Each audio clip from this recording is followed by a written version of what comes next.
जय भीम साथियों। आज का सवाल है कि आपको पता है कि बुद्ध ने आरोग्य, हेल्थ और संतोष संतोष बोल दो सेटिस्फेक्शन के बारे में क्या कहा है।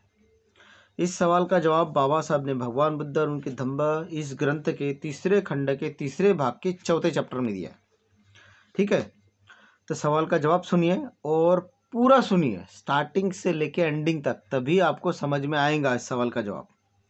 ठीक है, और वीडियो अच्छा लगे बोले तो तुमको ऐसा लगे कि ये नॉलेज दूसरे को भी मिलना चाहिए तो वीडियो को शेयर कर देना और चैनल को सब्सक्राइब करके बेल आइकन दबा देना। चलो पढ़ते हैं क्या है इस सवाल का जवाब। धम्म पद में भगवान बुद्ध ने कहा है आरोग्य से बढ़कर लाभ नहीं। देखो अच्छे से पढ़िए, सुनिए। बुद्ध कहते हैं आरोग्य से बढ़कर लाभ नहीं और संतोष से बढ़कर धन नहीं। संतोष बोले तो सेटिस्फेक्शन, समाधान, इससे बढ़कर धन नहीं। यहाँ संतोष का मतलब बेचारगी व परिस्थिति के सामने सिर झुकाना ये नहीं है उसका मतलब। ऐसा समझना भगवान बुद्ध की दूसरी शिक्षाओं के सर्वथा प्रतिकूल पड़ेगा। भगवान बुद्ध ने यह कहीं नहीं कहा कि भाग्यवान है वे जो गरीब है, ऐसा भगवान बुद्ध ने कभी नहीं कहा।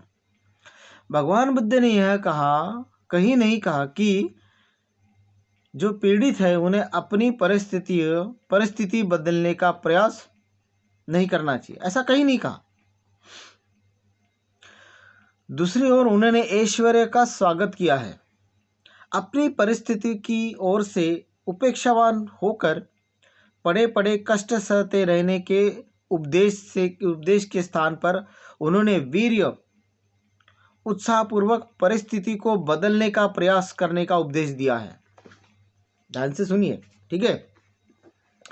जब भगवान बुद्ध ने यह कहा कि संतोष सबसे बड़ा धन है, तो उनके कहने का अभिप्राय यही था कि आदमी को लोभ वशीभूत नहीं होना चाहिए, यानी लोभी नहीं होना चाहिए, जिसकी कहीं कोई सीमा नहीं है। लोभ की कहीं सीमा भी नहीं है, यह उसका मतलब है।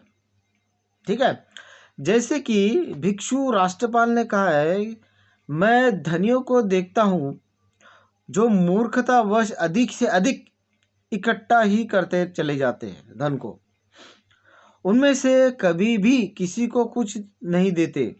उनकी तृष्णा रूपी प्यास बुझती ही नहीं। राजाओं को देखता हूँ कि उनका राज्य समुद्र तक पहुँच गया है, किंतु अब समुद्र पार साम्राज्य के लिए दुखी है।